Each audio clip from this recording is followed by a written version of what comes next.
The fantasy football playoffs are here. Did you make the playoffs? Are you feeling good? You excited? Are you maybe a little arrogant and prideful that you made the playoffs and your buddies didn't? Or have you missed the playoffs and now you realize, I've been humbled by fantasy football a little bit? And what about in life? Are you really winning? Are you losing? Have you been humbled by life? Or are you feeling good about life? You're getting a little arrogant and prideful. How do we live lives with humility? Let's unpack it.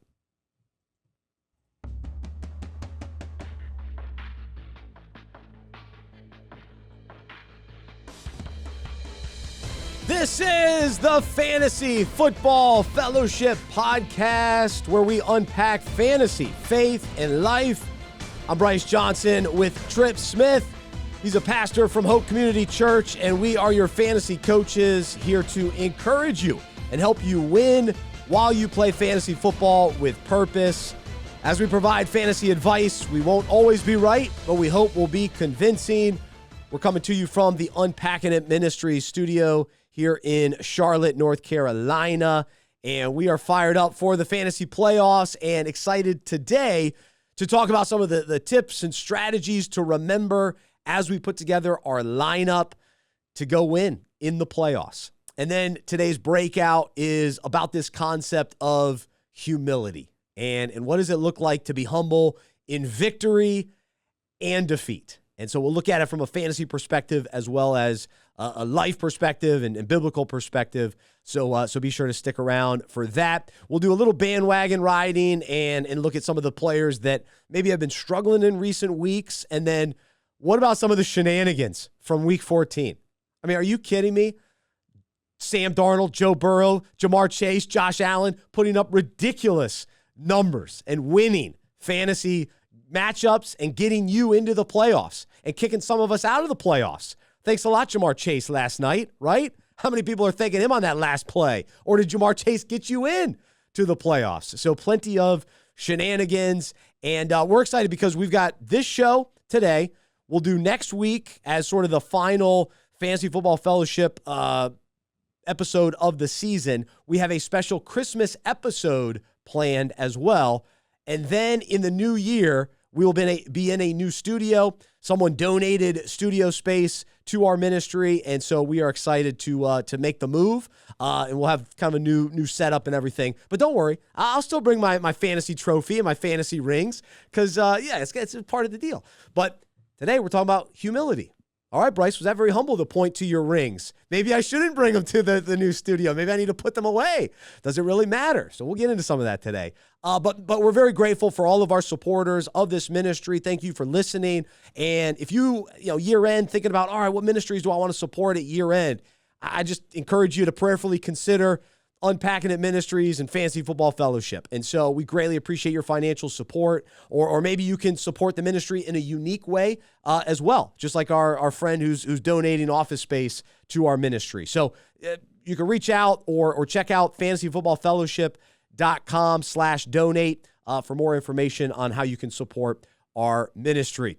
All right, Tripp, you and Aaron were matched up this week. So producer Aaron is here, and it looks like Aaron sent you home, kicked you out of the playoffs. What's up with that? Aaron sent me home, man. I got to take my medicine here. I had a pretty good weekend. Not a great weekend, but a pretty good weekend, just like I've had a pretty good season fantasy-wise. More of my teams are in the playoffs than not in the playoffs, but I was in a win and you're in a sort of do-or-die matchup with producer Aaron this weekend, and he beat me. Actually, I made a trade with him a couple of weeks ago that in retrospect was not a good trade, but the thing that really killed me was when Kenneth Walker was declared out. I think it was either Friday afternoon or Saturday morning, and I went till I was like, I'm sure someone owns Zach Charbonnet. I never had a chance to acquire him this season, really, so I didn't have him as my handcuff. But wouldn't you know it, it was Aaron himself who had the resident Seahawks fan, of course, had Charbonnet waiting on his bench, and when Zach Charbonnet had that 51-yard touchdown run, I knew that my season was over in that league. RB1, week 14. He had a huge week. 38 points for Charbonnet. He looked really good, and now it sounds like Kenneth Walker's injury is going to be a multi-week thing. It sounds like it's kind of serious with a calf injury that he's getting second opinions is the latest that I heard there. So Zach Charbonnet may be one of these guys that ends up being on a lot of championship team rosters. One of these guys that you really didn't think about much this season, but he's gonna peak at just the right time, and he's a good running back. And Aaron was smart to have him on his bench. So we need to move Aaron around the mic, behind the mic here, and I need to switch over there with him because he was ahead of the curve in some of the decisions he made weeks ago. All right, way to go, Aaron. So one of the big things I talk about on the show is keeping an eye on backup running backs. You got to have a good pulse of that. The problem is, for me, I don't like the backups when I have the starter. So with Seattle, I was all in on Kenneth Walker, so I don't have any Zach Charbonnet. So I'm not enjoying that. But there are some other, running backs. Look at the Raiders. Sincere McCormick. Is he coming on? Is he one of these guys that could potentially be a league winner? I mentioned a couple weeks ago Braylon Allen, and I had him in a league. Then I got rid of him because then I got all excited about Blake Corum. So I'm missing out now on Braylon Allen. But I'm wondering, is he really the guy to own with the New York Jets backfield? Breece Hall owners are very frustrated because I don't think he'll play again this year. So now are we pivoting to Braylon Allen, or is it, in fact, Isaiah Davis? What do you think? I think it's Isaiah Davis, man. I mean, there are these running backs, right? Ideally, you make the right call, and this happens somewhere in the middle of the regular fantasy season, right? So if you had Bucky Irving, if you were patient with Chase Brown, you feel great about those decisions now, but that happens. Bucky's a little banged up. Bucky's okay, yeah. Bucky's banged up. I hear your point. I think, your point is correct. Yeah. Bucky will be okay, and Bucky has won you some weeks over the last few weeks as well. I think that three names that we got to remember are Sincere McCormick, who was featured on our "Who Is That Guy" segment of the show a few weeks ago, and I went and looked at him, looked at the situation, what was unfolding in Las Vegas, and added him just about everywhere. I'm happy to have Sincere McCormick on my team because I think he might be the running back one in Las Vegas for the rest of the season. Isaiah Davis looks better than Braylon Allen. So he in the limited work that he has gotten, seems to be the better of those two running backs, and they just may go ahead and elevate him to the position of starter there. He's at least going to get plenty of work. And then the third guy to pay attention to, and this one is a long shot, is a guy named Israel Abanikanda. Now, I know Izzy's name. Anaconda. That's one of my favorite movies. The original, really? The original Anaconda. We were talking. I love that movie. That movie's on TV. I get sucked in. That's like one of those classic. Ice Cube, J-Lo. It's always playing. John Voight. Right. It's always on FX. Right. It's just playing Owen some Wilson. Saturday afternoon on FX every weekend. Is Anaconda is on. That's a God. What a funny pull. Yeah. The Anaconda himself, Israel Abanikanda. It is. He was a dynasty darling when he came into the league as a rookie a couple of seasons ago. And then when they drafted Braylon Allen, the Jets did this offseason, he became an afterthought. He was eventually on the practice squad. He was eventually cut. Well, now, I mean, he has the athletic profile and sort of the history to be not just a serviceable running back, but a really good running back in the NFL. And now he's got a clear path to relevance in San Francisco. With Garendo being banged up. Garendo's banged up. Seems like he's going to miss at least a little bit of time. Patrick Taylor is theoretically the starter. So hear this loud and clear. Do not start Israel Abanikanda in the first week of your playoffs. Just go watch Anaconda instead. Just go watch Anaconda. But pick him up, put him on your bench. And if it's a situation where he's getting a good portion of the work and Patrick Taylor is kind of sharing time with him, I could see him supplanting Taylor. And the 49ers have a pretty good schedule in the fantasy playoffs. So you're not starting him in week 15, but maybe if you see something out of the box in week 16, you might think about putting him in your flex spot. Wow. And if he has a couple great weeks, he's the kind of guy that you might have to depend on in week 17 as like a dart throw against the big the number one team in your league. You just need a miracle to pull off that championship in the final game. He might be the kind of guy that you're throwing into your second flex spot or something like that. So, well, no, it's a good name to know because this time of year waivers are very bleak, and so you're looking for anybody, especially if you're dealing with injury. So, good name to consider. The problem, though, with going after 49ers running backs is they all get injured. So how can you trust any of them? I mean, you're on to the next guy in the depth chart. Now, whoever's in there is great, but you just got to make sure that they're healthy. That's exactly the point. Is whoever has been in there has been serviceable, and it seems like Patrick Taylor is the next guy up, but just. Izzy Abanikanda was such a dynasty darling, such a kind of draft nut darling when he came into the league that it's not hard to imagine him carving out a role for himself where he could be startable in desperation mode if you make the playoffs, but you're desperate for a running back or a flex spot. Which will happen because more injuries are about to happen over the next couple of weeks. It's just the reality. It happens every year. All right, so as we look back at the year and even recent weeks, some of the shenanigans that we've seen, what else have you learned? And I know for me, I've got a couple things to acknowledge. One is I was way wrong about Sam Darnold, and I think what I've learned is, and this is very obvious, but when you have top wide receivers, having their quarterback is probably a good idea. So even though Sam Darnold isn't, in my mind, this elite quarterback, he steps into a situation where he's throwing to Justin Jefferson and Jordan Addison. Throw the ball near them, they'll catch it. So you're in a good situation. And so, next year, whoever comes in for Aaron Rodgers, if he's just not annoying and can actually be a teammate and be a part of the system, that guy's probably going to be pretty good if he's throwing to Garrett Wilson, right? Because we've seen enough from Garrett Wilson. All right, Garrett Wilson's pretty good. So whatever those situations, you identify, this is very obvious, but identify the great wide receivers and go after their quarterbacks. And so same with Jared Goff. It's like some of these guys are just really good. And Baker Mayfield has shown that too, because Mike Evans, what does he do? He receives for 1,000 yards every year. Mm-hmm. So let's not overcomplicate. I'm going to put Baker in a different category. Baker has ascended, okay? He's no longer in the Sam Darnold conversation. Okay. He makes the players around him better, and not vice versa. But your point about Darnold is well taken and really, really important, yeah. One other thing I've learned, I'll acknowledge this. I think you have to seriously consider taking Josh Allen first overall. I mean, this guy, to anybody who's capable of putting up 60 fantasy points and scores 6 touchdowns, that's so valuable. And think about it, Sam Darnold had a monster week. The gap between Sam Darnold and Josh Allen was like 20 points.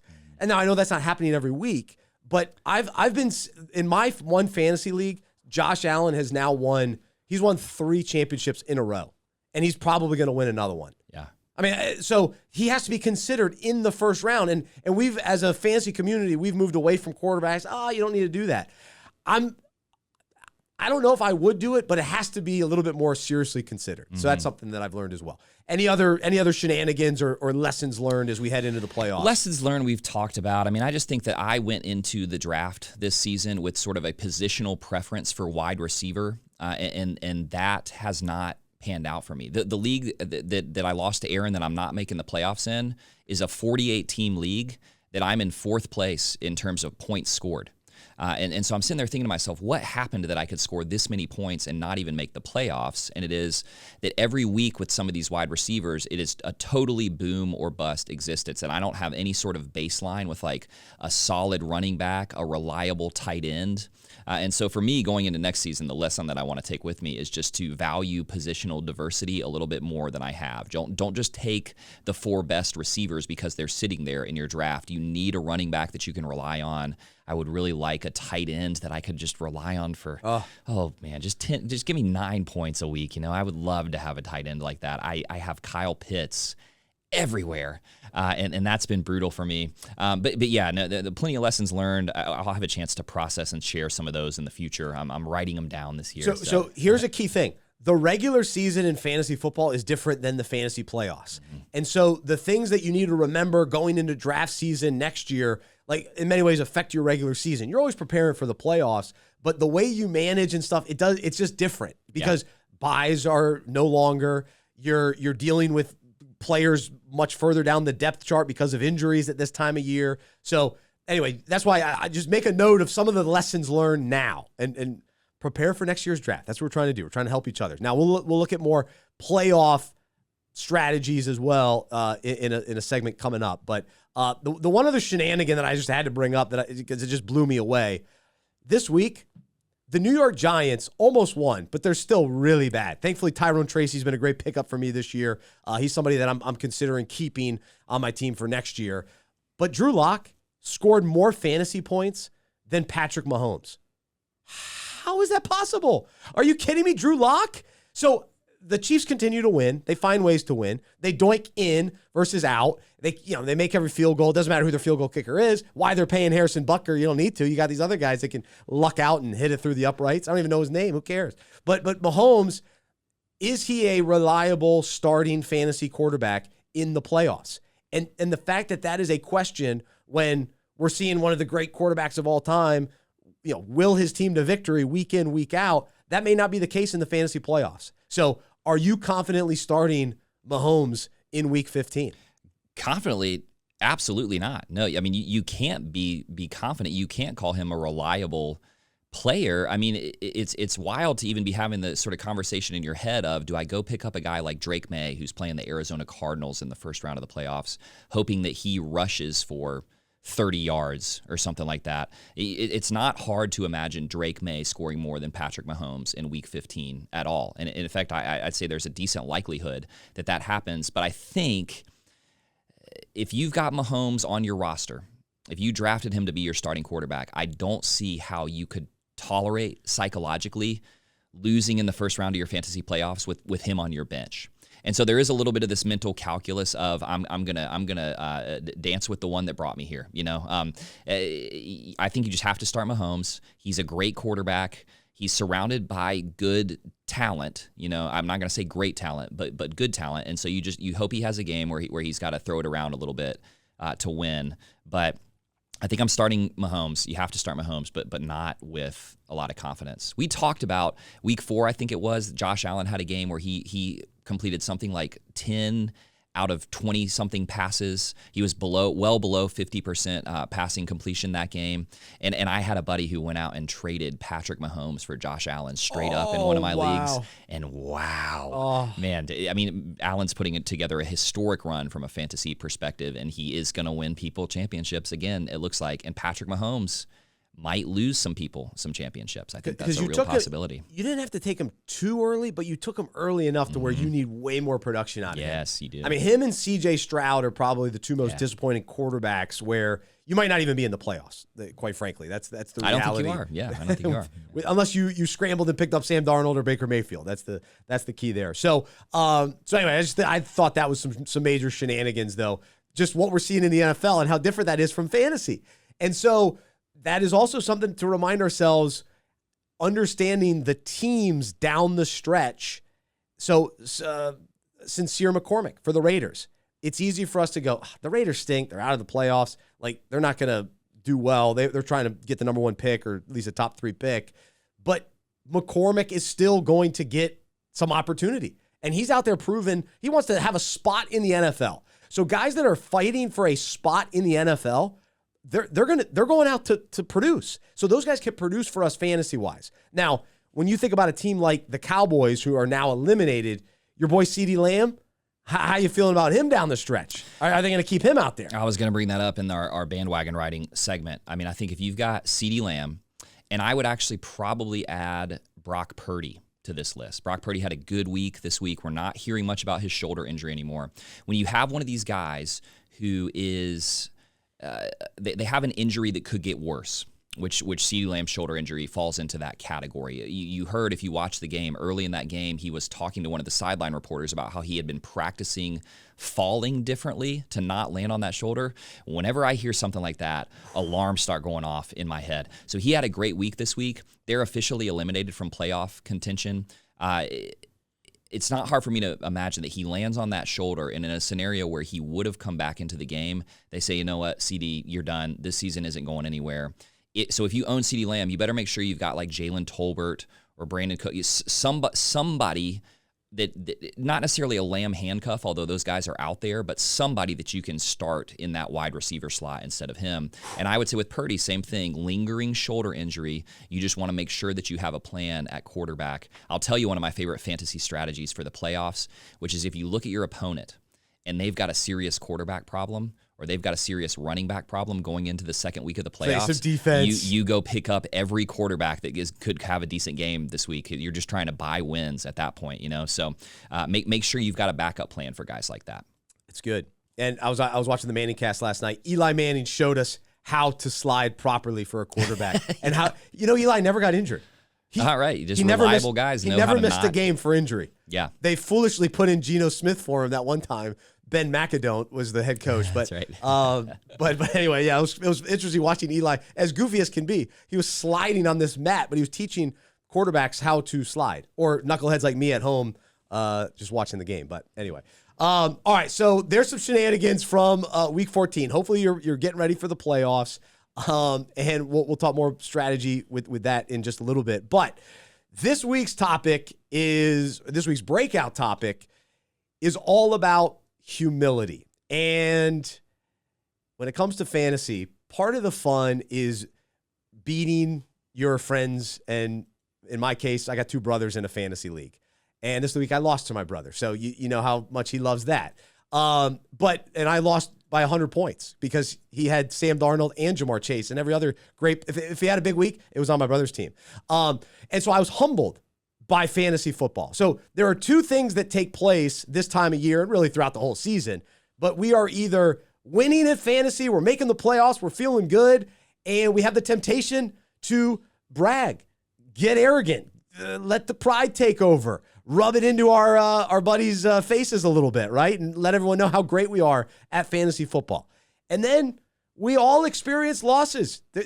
Nobody goes undefeated. No, very rarely does anybody ever go undefeated regular season and playoffs. It's just almost unheard of. So we are all humbled at some point by the reality of fantasy football, whether it's injuries, whether it's bad performances. And so the moment we start bragging about Kenneth Walker, he gets injured, right? The moment we're all excited about Brock Purdy being a top 5 quarterback, he's injured. We'll see what happens with Josh Allen. I don't know. He seems to be the one guy. That. I know. Knock on wood there. That's right. But for us that have made the playoffs, what is our approach? Are we going to head into the playoffs with humility, or are we going to be arrogant and prideful? All right, so think about that. And so I'll let you jump in on this from a fantasy standpoint. How have you seen this play out with yourself or your buddies? Yeah, I mean, I think obviously I think that your performance within a given season, but certainly season over season, is more prone to improving in fantasy football if you stay humble, if you realize that you're in control of less than you think that you are, and keep trying to pay attention, to play well, to not be too cocky. I will say, I think it's a fun dynamic for a league. Every league needs a villain, and usually the villain is the one who's kind of chirping the loudest and bragging the most, but nobody wants to see the villain win, right? So you're sort of setting yourself up when you get prideful and loud. And I do think, heading into the playoffs, you want to stay focused, stay humble, and keep your head down as you try to put the best roster that you can together for your fantasy team. That's right. And so if you do win and you feel like, oh man, I had a great season, now all of a sudden you think like, oh yeah, I've got fantasy figured out. I know what I'm doing. I know what's going on.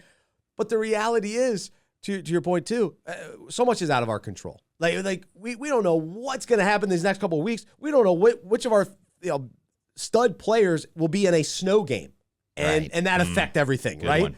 Or they're playing great. They're a great receiver. Well, Jamar Chase is awesome, but he needs Joe Burrow out there. Now Brownie was all right last year, but you know the point. Like they're dependent, and so many factors are at play. And so as soon as we think we know it all, again, we're reminded. All right, yeah, I don't know as much as I think I do. And even though I've got these wonderful fantasy rings in my studio and I've won a couple championships, it's been a number of years now. I've been slipping into one league. Now, thankfully, the good news is I made it in 4 out of 5 leagues this year into the playoffs, so I'm feeling good. But the one league kept me humble. The one league that I missed out, I was humbled by some of my bad decisions, some of the waivers that I chose not to pick. I seem to miss on waivers all year long. And when I was looking at 2 different guys, I picked the wrong one. And so I'm humbled by that. And so how this plays out, in fantasy, it's a challenge, it's a temptation to be prideful, and then we're humbled all the time. And in life, the same is true, because we all experience seasons of winning, success, things going our way. Man, we're rocking and rolling. Things are happening, and whether it's work or family or something, and we're feeling good about ourselves. And what's the temptation? I'm pretty good. Man, look at me. I'm great. Let me tell everybody how great I am. And we allow arrogance and pride to start to creep in a little bit. We become kind of know-it-alls. We become, I got this. And then with that, sometimes we push God aside and we think, man, I'm doing well. What do I need God for? I've got this, man. I'm doing well. And then inevitably, we all face the losses in life, the defeats, the challenges, the heartache, and we're humbled by life. life humbles us. And so in those moments, how does that affect us? And what do we learn through all of that? Before I jump into some scripture, how do you see this kind of play out, both the arrogant, oh, here we go, pride's taken over, versus being humbled by life? Man, I'm humbled by this conversation because I think that this topic is so important, and I know so little about it, right? Mm-hmm. Like my life does not often reflect the fruit of a person who is deeply humble.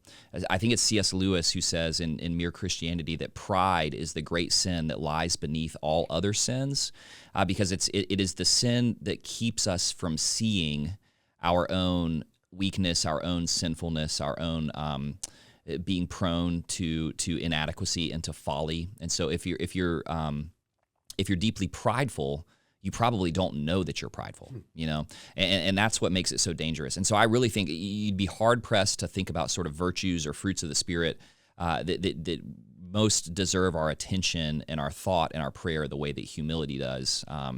And the beginning of the fantasy playoffs is a great time to bring it up. Yeah, it's always a good time to think about humility, but this is a good time to be thinking about it, as well as this Christmas season, this Advent season, that Jesus would come in a humble form to be a servant is a great little meditation for our Christmas humility as well. Amen. Absolutely. And so let me look at the pride side of this first, because you're right. That pride is at the core of all of our sinful behavior and pushing God aside. It's saying, oh yeah, I got this. Look how great I am, versus the understanding of our need for a Savior, our understanding of our own brokenness, which is humility.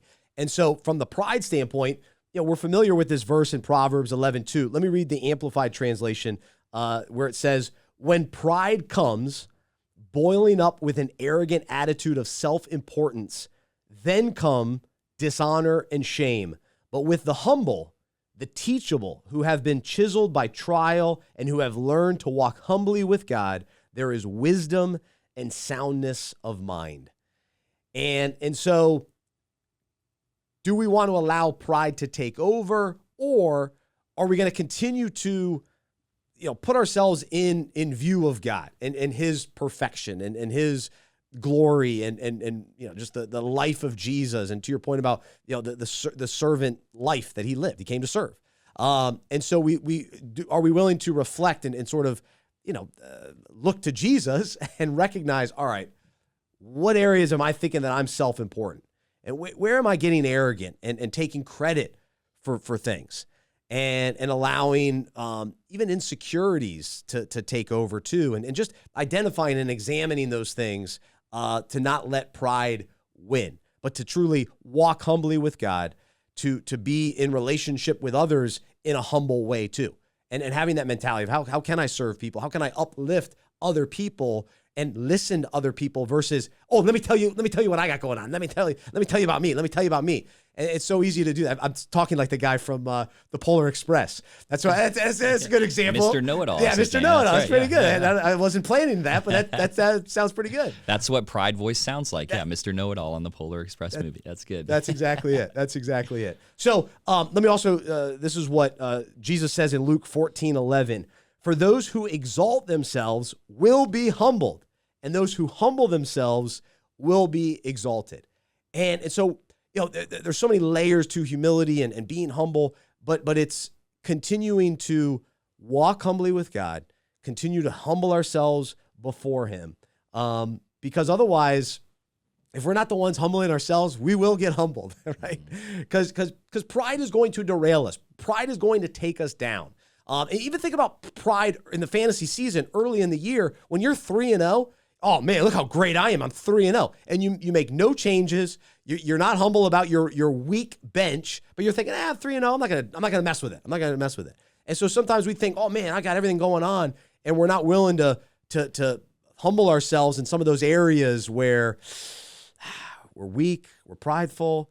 I haven't surrendered that area of my life to Jesus yet. I'm hanging on to that. And so we've got to humble ourselves. So what do you think of these two verses? Or again, man, I just think this topic is so profound. I mean, I think I can remember being in my early 20s and reading a book by a pastor that was famous at the time. I won't say his name, but it was a book about humility. The title had to do with humility, and it was 20 chapters, sort of 20 techniques to cultivate humility. And the book kind of lit me up at the time, and I thought these are really great practices and these are really good ideas. And I really admire this pastor for writing this book.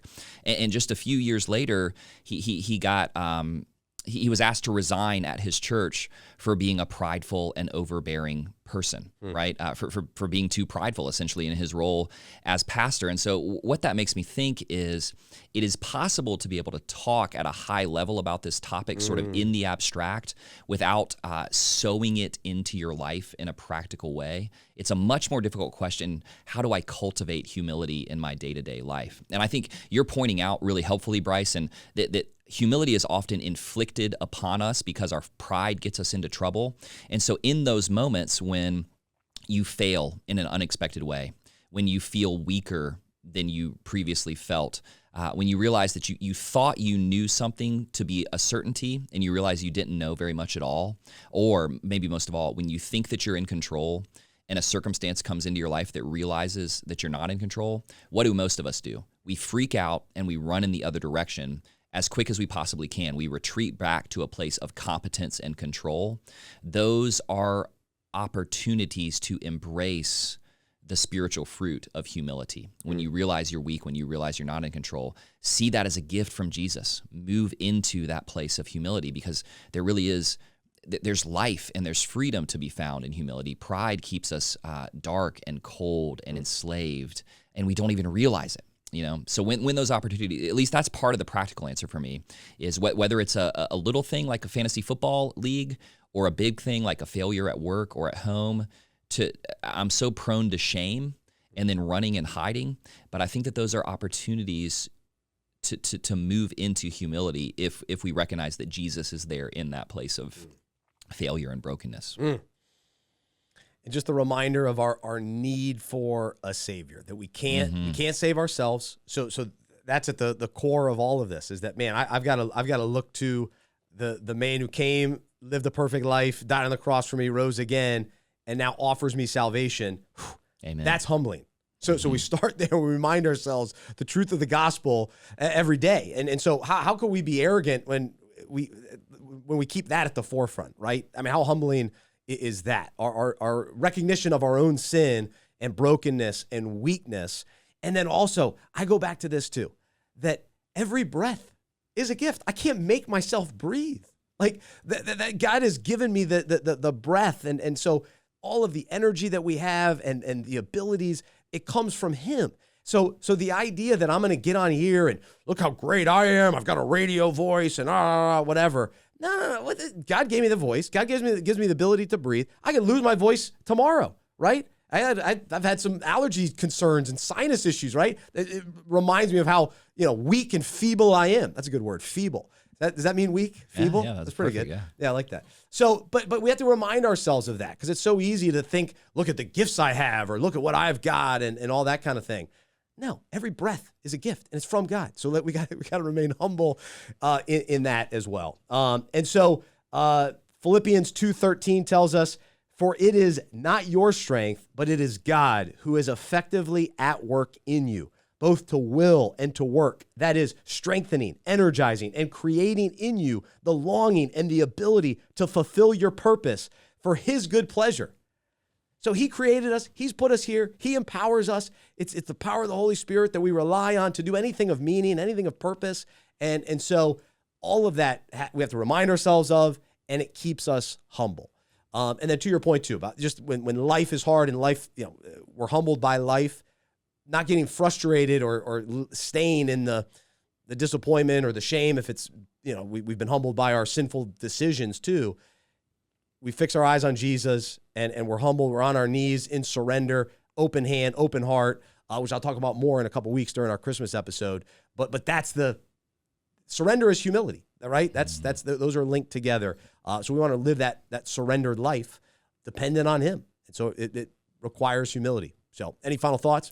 Yeah, I mean, I think we're patching together sort of a good personal, practical theology of humility here. I love that you included that Philippians 2 verse. Right before that in Philippians 2, it says, have this mind among yourselves, which is yours in Christ Jesus, who, though he was in the form of God, did not consider equality with God a thing to be grasped, but he came in the form of a servant. Right? And so if you want to cultivate humility in your life, one thing you can do is really pay attention to your areas of weakness and brokenness and see those as opportunities for sort of retroactive humility. I wasn't as strong as I thought I was. I wasn't as in control as I thought I was. But another thing to do, and maybe the most important thing to do, is to look at Jesus, the Son of God, the most joyful and powerful person to ever live, who lived his whole life in humility, his whole life as a servant. The Bible says he was gentle and lowly. I mean, I think Adam and Eve's first sin was pride, to think we could be like God on our own apart from God. And the result was death, right?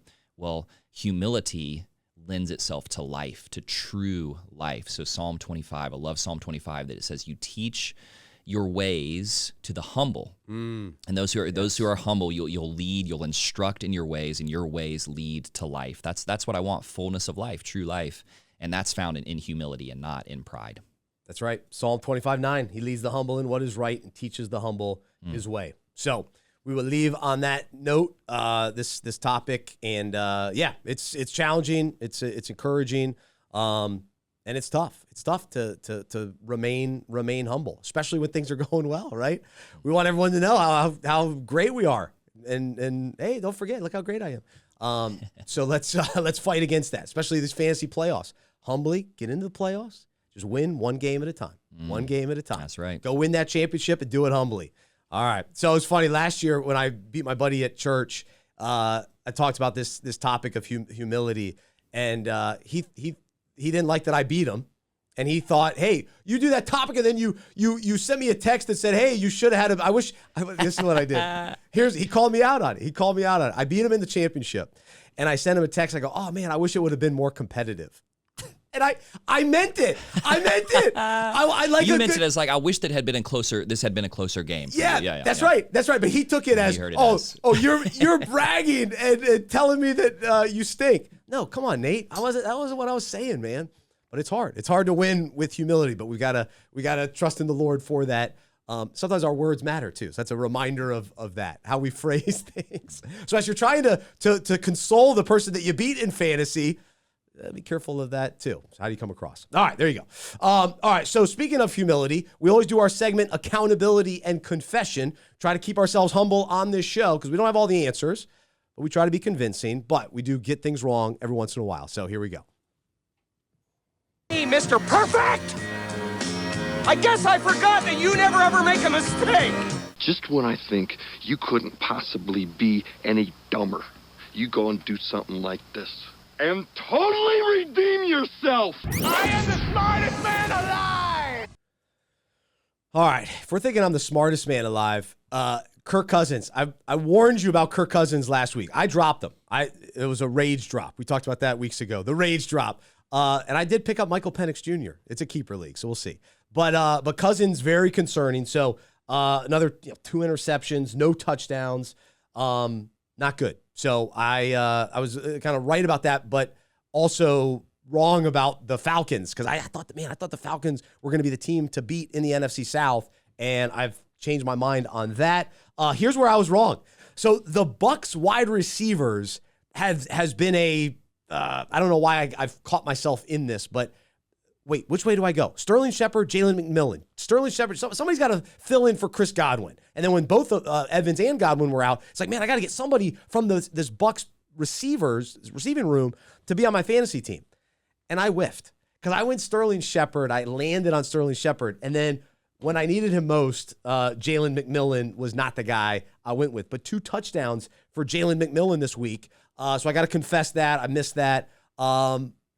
I'm not sure that he's going to be the guy down the stretch, but he could be. He's a rookie wide receiver, so we just don't know. But he's definitely worth picking up if he's still on waivers. I wouldn't start him yet. But if he has one more big game, maybe next week you start him. So those are a couple things off my chest. What about for you? Yeah, I love that second one. McMillan is a name to remember for next year. Yeah. Right. I think Sterling Shepard can and probably will score more points than him this week. He's going to be up and down as a rookie, and I think you can still start Shepard, especially in a PPR league, with some confidence that he's going to get you double-digit points. But just there are guys in your league who are out of the playoffs and aren't paying attention anymore to what's going on. Just remember the name Jalen McMillan for next week. And I mean, at this point, I'm not going to say, I don't want to say any more about Kyle Pitts. I could write a manifesto on what has gone wrong with Kyle Pitts this season, but I do think, to come back to your Kirk Cousins point, Atlanta's schedule for the rest of this season is Las Vegas, the New York Giants. Now, Vegas defense has looked a little bit better the past few weeks, but the New York Giants, Washington, and Carolina. Right, you're probably not playing in Week 18, but if you got one of those weird weeks that's playing in Week 18, they have a juicy fantasy playoff schedule. You've been looking forward to that for Bijan Robinson this whole season. You've been reminding us that. Bryce, there's something wrong with Kirk Cousins. I mean, ever since coming back from the bye, he doesn't look like he's planting on his back foot when he throws those passes, and that makes me worried for Drake London. Obviously, Kyle Pitts, you're already really worried about that, but that whole offense could stall at a time of the season when you really need them to do well, and it'll be interesting to see if we see Michael Penix. I mean, we already talked about the concern for CeeDee Lamb, but again, just to, if you're relying on like a Rico Dowdle, if Lamb stops playing, that's just gonna shut down the whole Cowboys offense. Like the whole offense sort of centers around him, and so they may become very one-dimensional. But no, I mean, I think at this point, on this accountability point, as you're moving into the playoffs, you said it exactly right, Bryce. You want to win the next game. And that is all that matters. When you're making decisions during the season, you're thinking, how do I win 4 out of my next 5 games? How do I set myself up for success over the course of this whole season? You got to pull out all the stops to win in the playoffs. Nobody cares who finishes. I always tell people this. No one cares who finishes second. You never remember who finished in third place. All that matters is you're trying to win in the playoffs. And so one of the things, well, we're going to talk about, let me hold on to this because we're going to hold off on playoff strategies here. But yeah. It's been a tough year accountability-wise for me, man.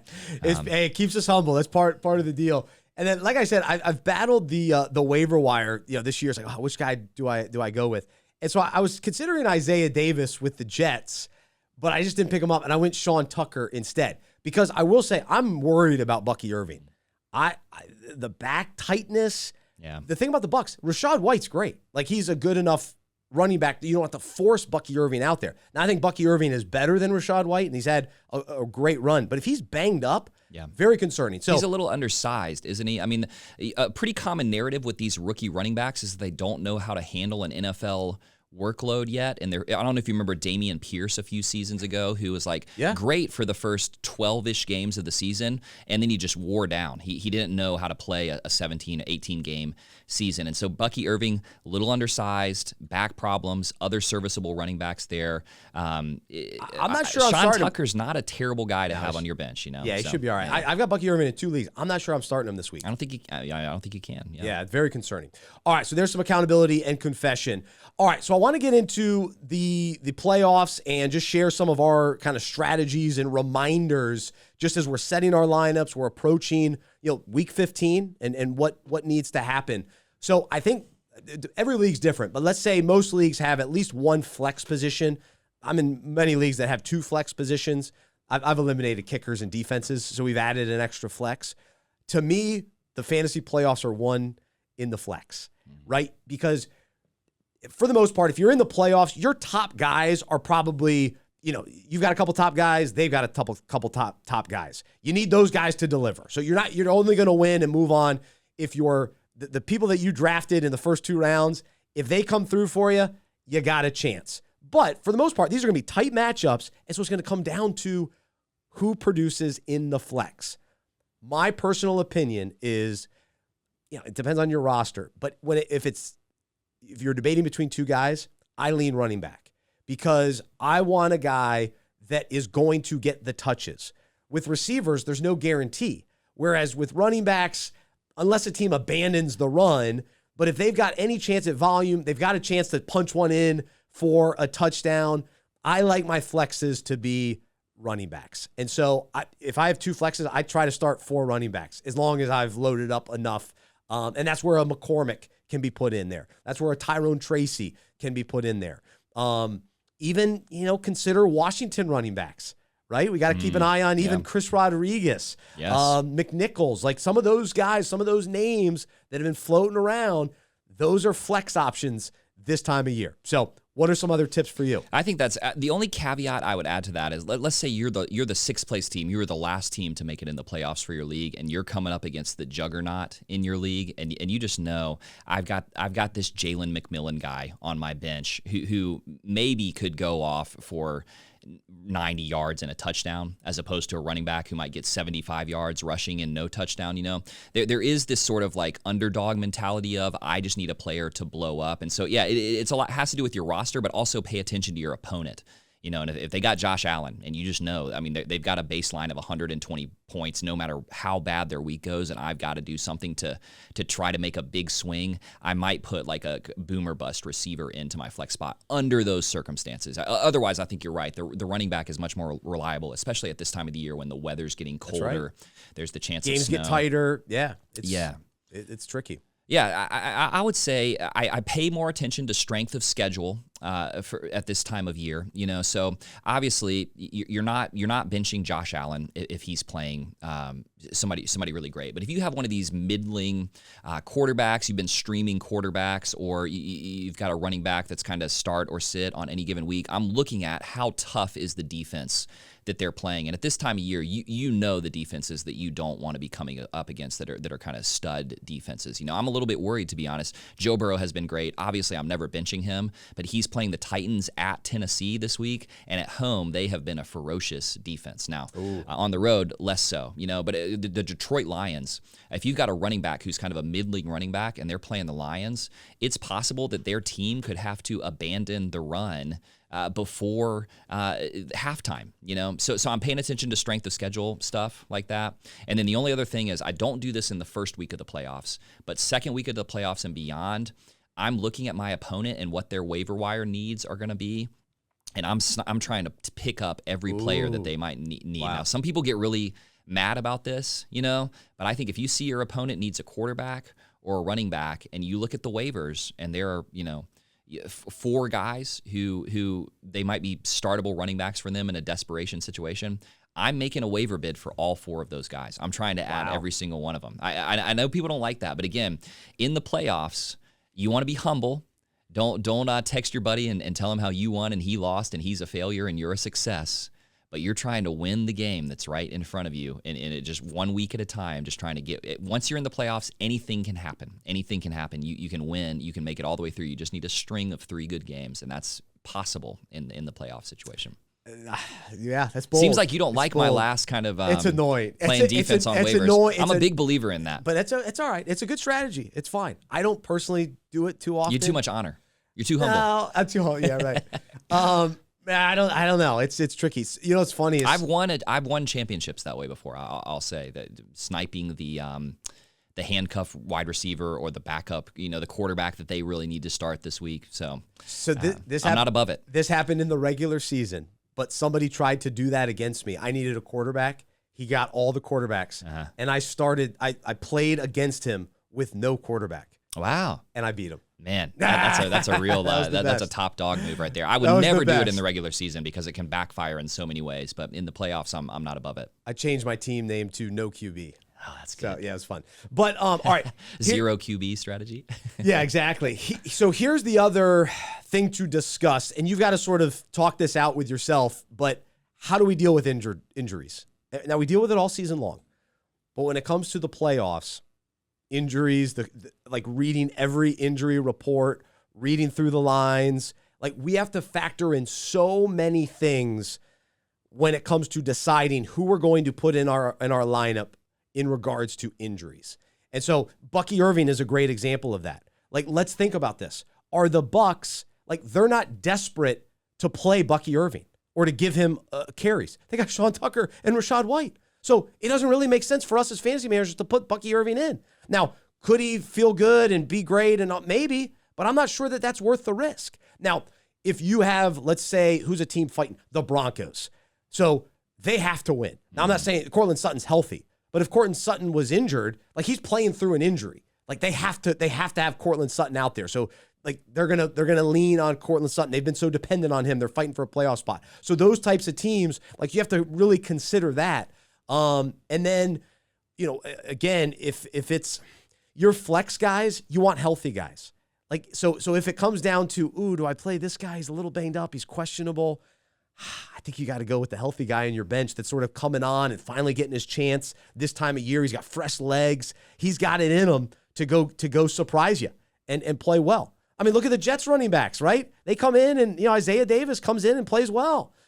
He finally gets his chance. He's been waiting all season long.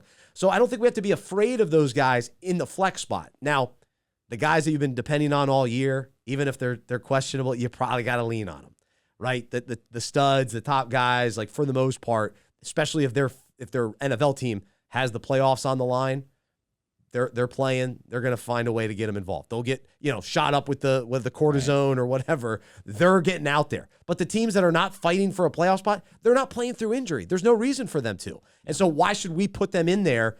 That's my take. Any holes in that?